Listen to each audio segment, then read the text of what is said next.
ప్రియులారా, ఈ రోజున మన ధ్యానాంశముగా బైబిల్ గ్రంథంలో నుండి ఇర్మియా గ్రంథము 17వ అధ్యాయము 7వ వచనాన్ని మనం ధ్యానించినట్లయితే ఇక్కడ రాయబడినది, యెహోవాను నమ్ముకొనువాడు ధన్యుడు, యెహోవా వానికి ఆశ్రయముగా ఉండును అని రాయబడినది.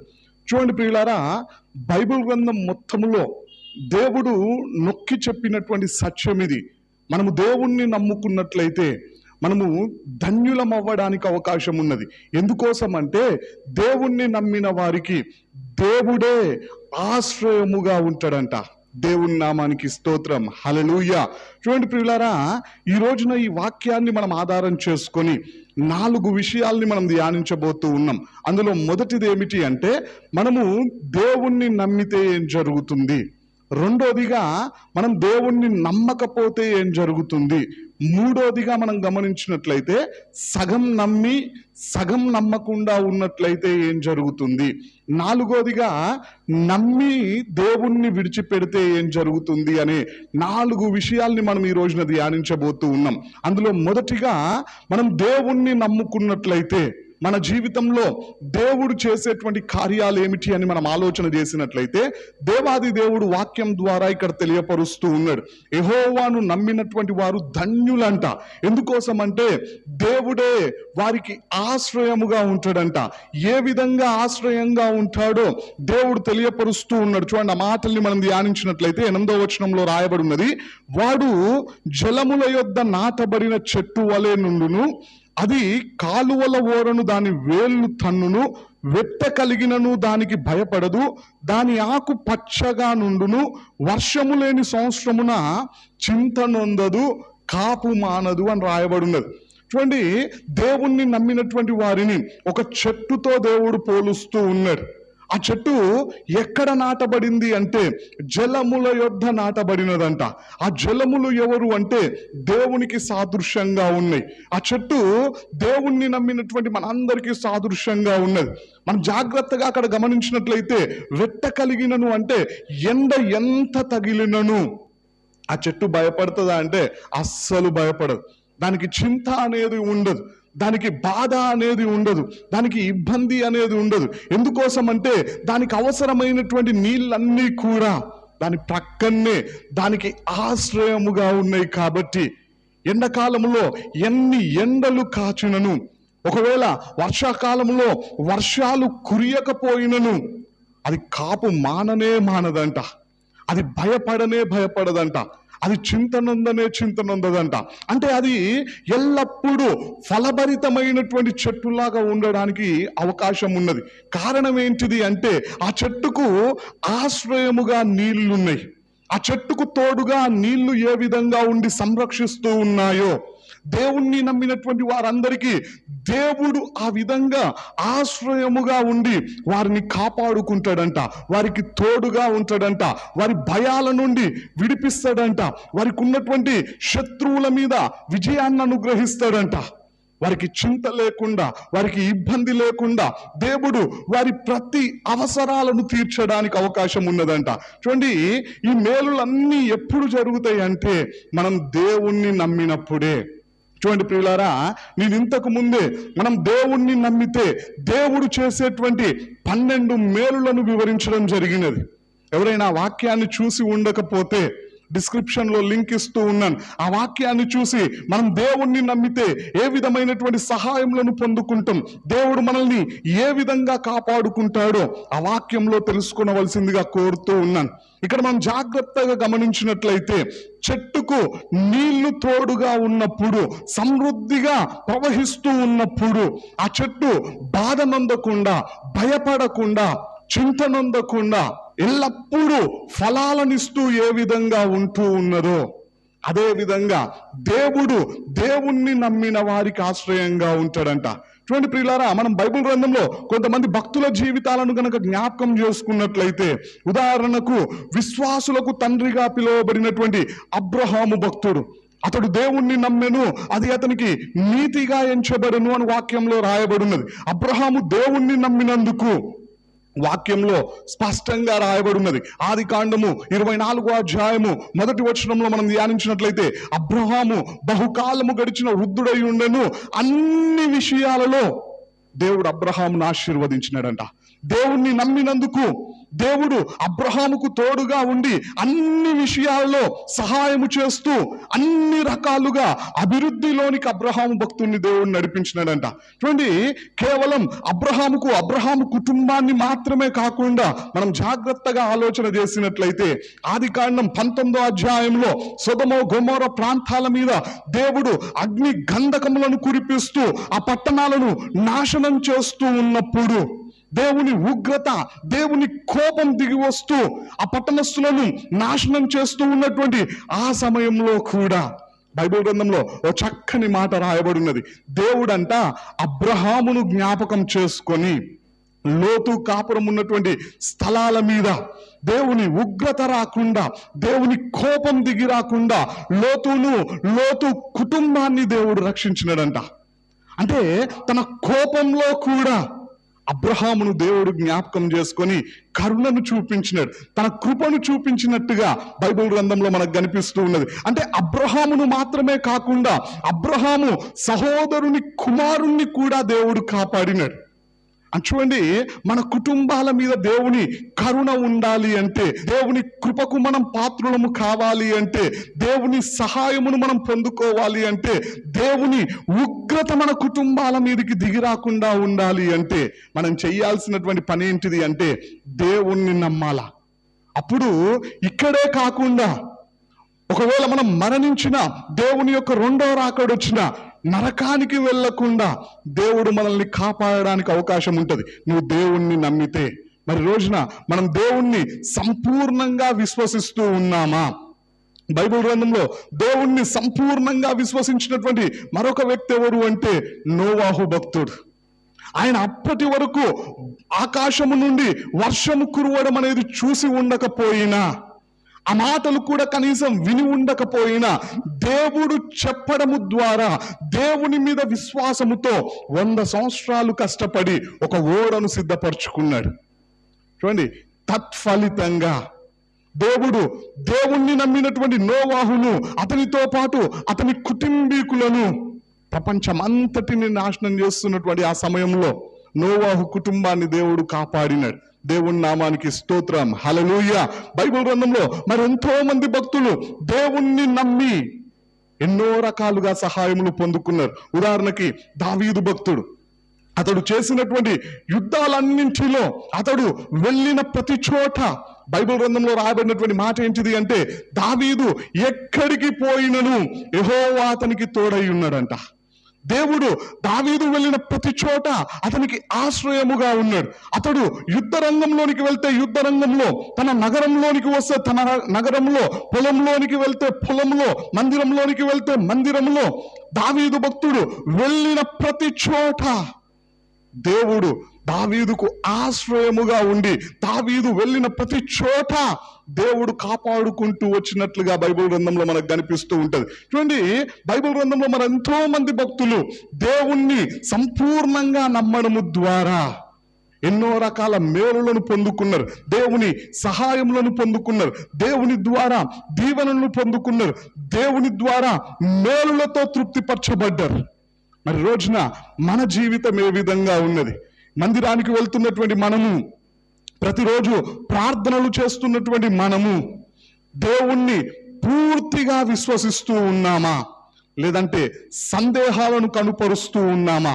ఒకసారి మన జీవితాల్ని మనం పరీక్షించుకుందాం. చూడండి ప్రియులారా, రెండోదిగా ఒకవేళ మనము దేవుణ్ణి నమ్మకపోతే ఏం జరుగుతుంది అని మనం ఆలోచన చేసినట్లయితే, ఈ భూమి మీద జరిగేటువంటి పరిస్థితులు ఏమిటి అంటే, ఫిలిప్పీలకు రాసినటువంటి పత్రిక 4వ అధ్యాయం 19వ వచనంలో రాయబడి ఉన్నది, దేవుడు తన ఐశ్వర్యము చొప్పున క్రీస్తు యేసునందు మహిమలో మీ ప్రతి అవసరమును తీర్చును అని రాయబడి ఉన్నది. చూడండి ప్రియులారా, దేవుడు మన అవసరాలన్నింటినీ ఎప్పుడు తీరుస్తాడు అంటే, మనము యేసుక్రీస్తు ప్రభు వారి మీద సంపూర్ణ విశ్వాసాన్ని కనుపరిచినప్పుడు దేవుడు మన అవసరాలన్నింటినీ తీర్చడానికి అవకాశం ఉంటుంది.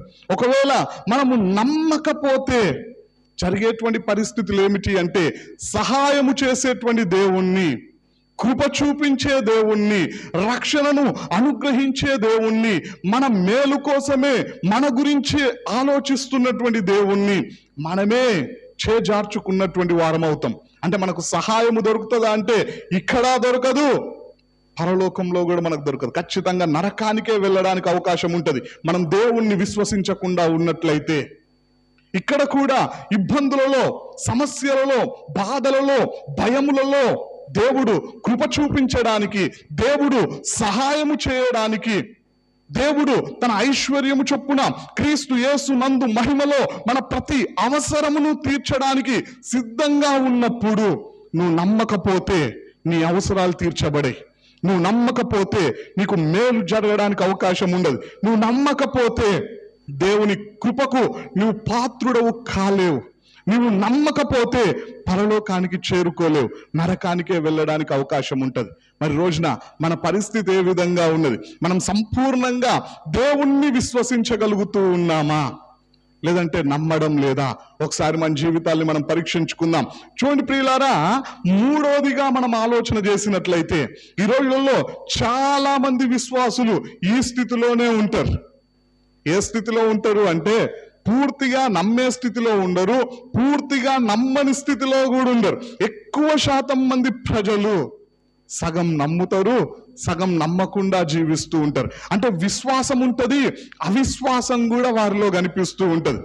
యేసుక్రీస్తు ప్రభు వారి దగ్గరికి ఒక కుమారుణ్ణి తన తండ్రి తీసుకొని వచ్చాడంట. మూర్ఛ రోగంతో బాధపడుతున్నటువంటి తన కుమారుణ్ణి యేసుక్రీస్తు ప్రభువారు ఒక కొండ మీద సువార్తను చెబుతూ ఉన్నప్పుడు ఆ కొండ కింద కొంతమంది శిష్యులు కనిపిస్తే ఆయన దగ్గరికి తీసుకొని వెళ్ళి, అయ్యా మీరు ప్రార్థన చేయండి, నా కుమారుడు మూర్ఛ రోగంతో బాధపడుతూ ఉన్నాడు అని చెప్పినప్పుడు ఆ శిష్యులు అందరూ ప్రార్థన చేసిన స్వస్థత జరగలేదంట. చిట్ట చివరికి యేసుక్రీస్తు ప్రభువారి దగ్గరికి తీసుకొని వెళ్ళినప్పుడు యేసుక్రీస్తు ప్రభువారు మాట్లాడినటువంటి మాట మార్కు సువార్త 9వ అధ్యాయంలో మనకు కనిపిస్తూ ఉంటది. నమ్ముట నీ వలనైతే నమ్మువానికి సమస్తము సాధ్యమే. ఇంతకు నువ్వు నమ్ముచున్నావా అని చెప్పేసి ఆ తండ్రిని అడిగినప్పుడు ఆ తండ్రి ఇచ్చినటువంటి జవాబు ఏంటిది అంటే, నమ్ముచున్నాను, నాకు అపనమ్మకం ఉండకుండా సహాయం చేయి. చూడండి, అపనమ్మకం ఉండకుండా ఎందుకు సహాయం చేయాలంటే ఆయనలో అపనమ్మకం కూడా ఉన్నది. పోనీ నమ్మట్లేడా అంటే ఖచ్చితంగా చెబుతూ ఉన్నాడు, నమ్ముచున్నాను, నాలో అపనమ్మకం ఉండకుండా సహాయం చేయాలి. అంటే రెండు ఉన్నాయి, విశ్వాసం ఉన్నది, అవిశ్వాసం కూడా ఉన్నది. ఎక్కడికి వచ్చాడు అతడు అంటే దేవుని దగ్గరికే వచ్చాడు. సహాయము చేస్తాడు అని చెప్పేసే వచ్చాడు. ఎంతో మందికి మేలు చేశాడు అని చెప్పేసి నమ్మే వచ్చాడు. కానీ విశ్వాసం ఉన్నదా అంటే విశ్వాసంతో పాటు అవిశ్వాసం కూడా ఆయనలో ఉన్నది. ఈ రోజున చాలా మంది పరిస్థితి అదే. చాలా మందిలో విశ్వాసం ఉంటుంది, అవిశ్వాసం కూడా ఉంటది. అంటే సగం విశ్వాసము, సగము అవిశ్వాసం. సగం నమ్ముతారు, సగం నమ్మకుండా జీవిస్తూ ఉంటారు. అలాంటి వారు ఎవరైనా ఈ మాటలు వింటూ ఉన్నట్లయితే, మన మధ్యలో ఉన్నట్లయితే, దేవుడు చేయబోయేటువంటి పని ఏంటిది అంటే బైబిల్ గ్రంథంలో ఆ మాట రాయబడి చూడండి. ఆ మాట మనందరికి తెలిసినటువంటి మాటే.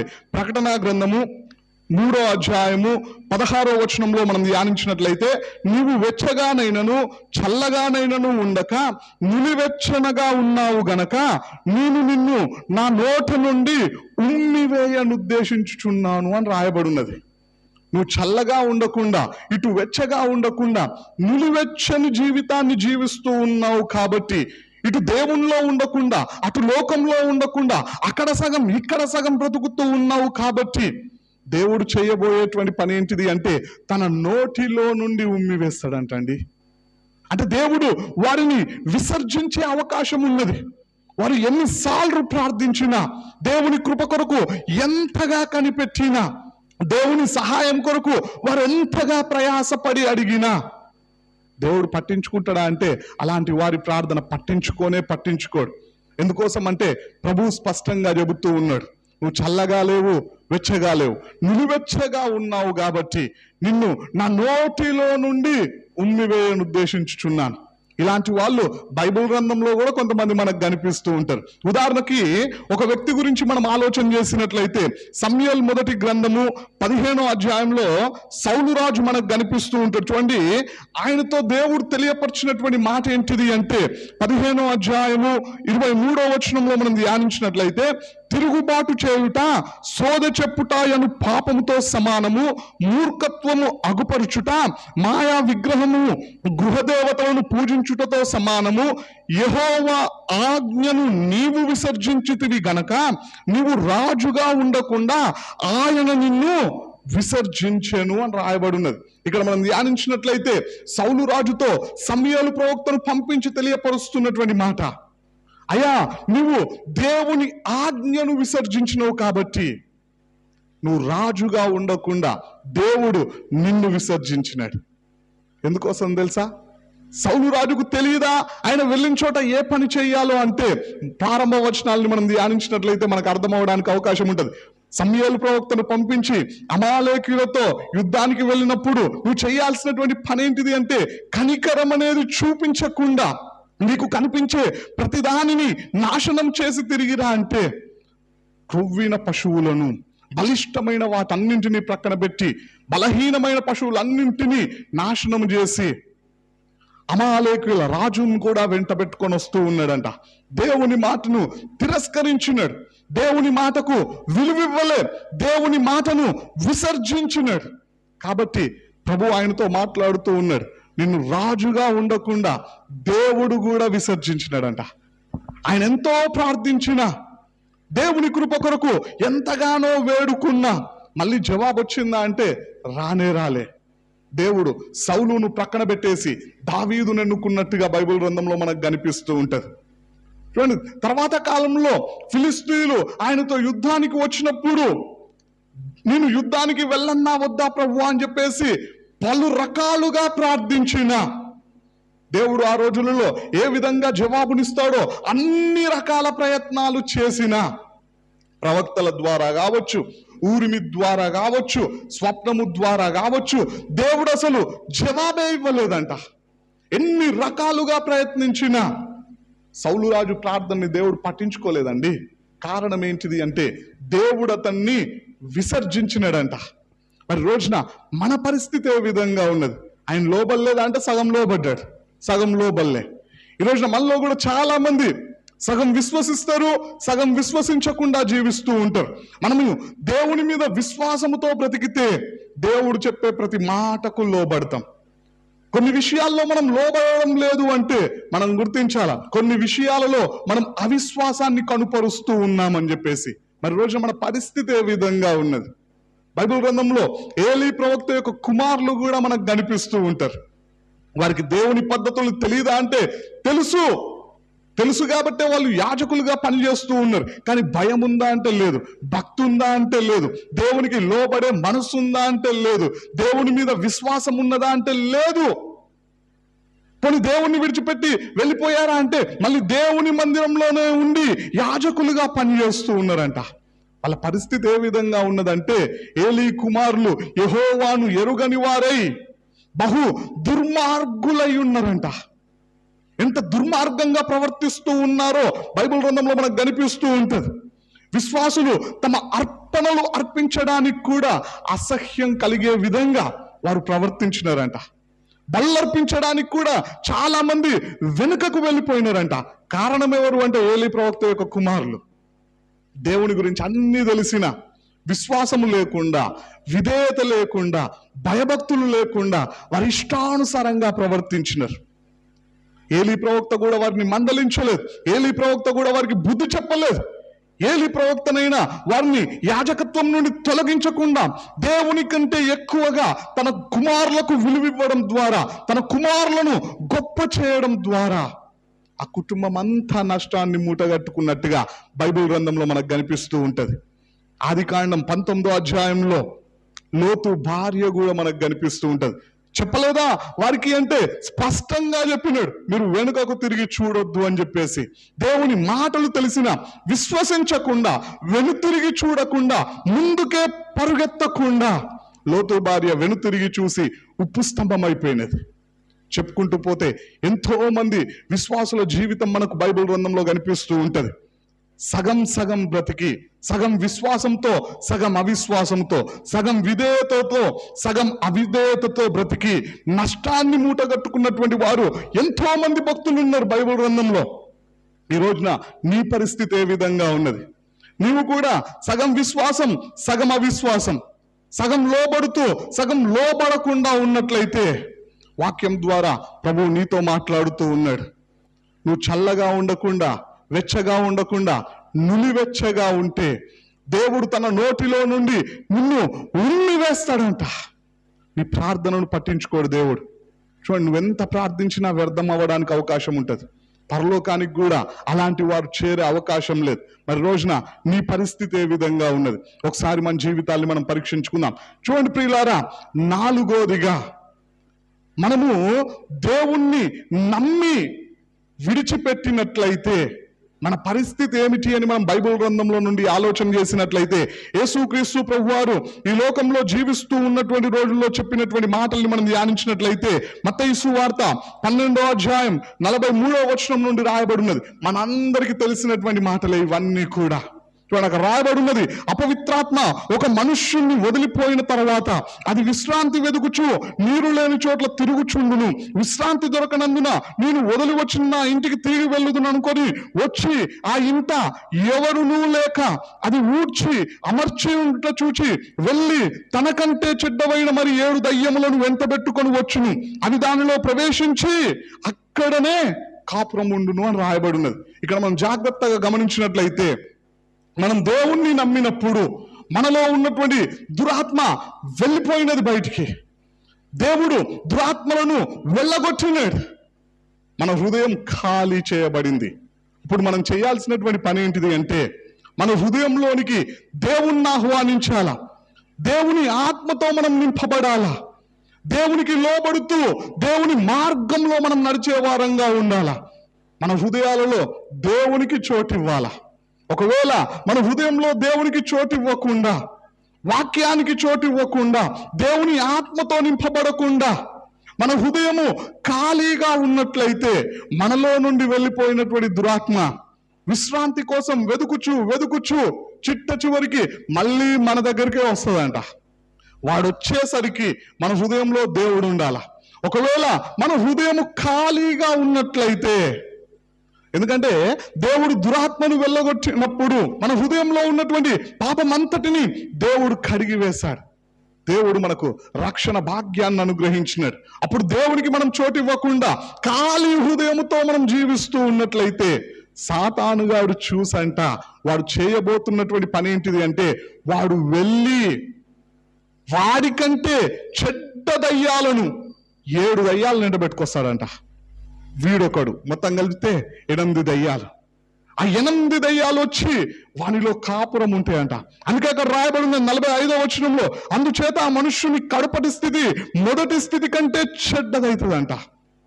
చూడండి, ఎందుకు చెడ్డదవుతుంది అంటే, ఒక దయ్యం ఉన్నప్పుడే మన పరిస్థితి గందరగోళంగా ఉండే, ఒక దయ్యం ఉన్నప్పుడే మనం తట్టుకోలేకుండా రకరకాల నష్టాలను ఎదుర్కొన్నాం. ఇప్పుడు ఎన్ని దయ్యాలు ఉన్నాయి అంటే 8 దయ్యాలు.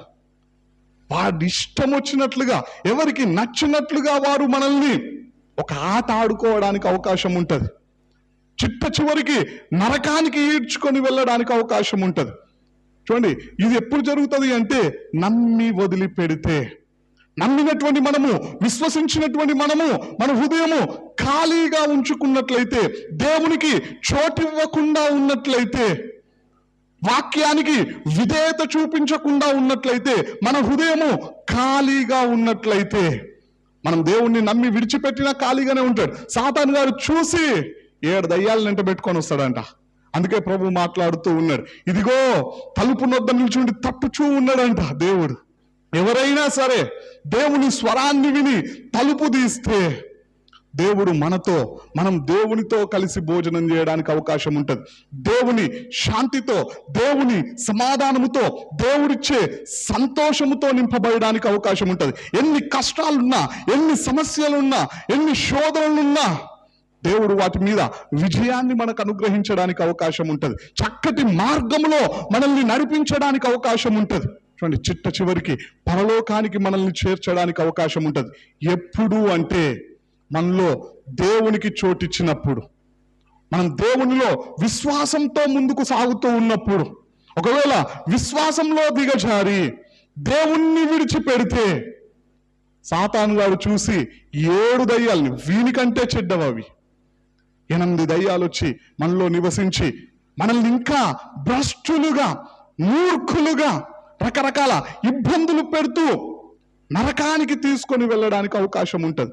మరి రోజున మన పరిస్థితి ఏ విధంగా ఉన్నది? మనం నమ్మి విడిచిపెట్టినటువంటి స్థితిలో ఉన్నామా? ఒకసారి మన జీవితాన్ని మనం పరీక్షించుకుందాం, మన జీవితాన్ని మనం సరిచేసుకుందాం. చూడండి ప్రియులారా, ఇప్పటి వరకు మనం 4 విషయాల్ని మనం ధ్యానించినాం. మనం దేవుణ్ణి నమ్మితే దేవుడే మనకు ఆశ్రయముగా ఉంటాడు.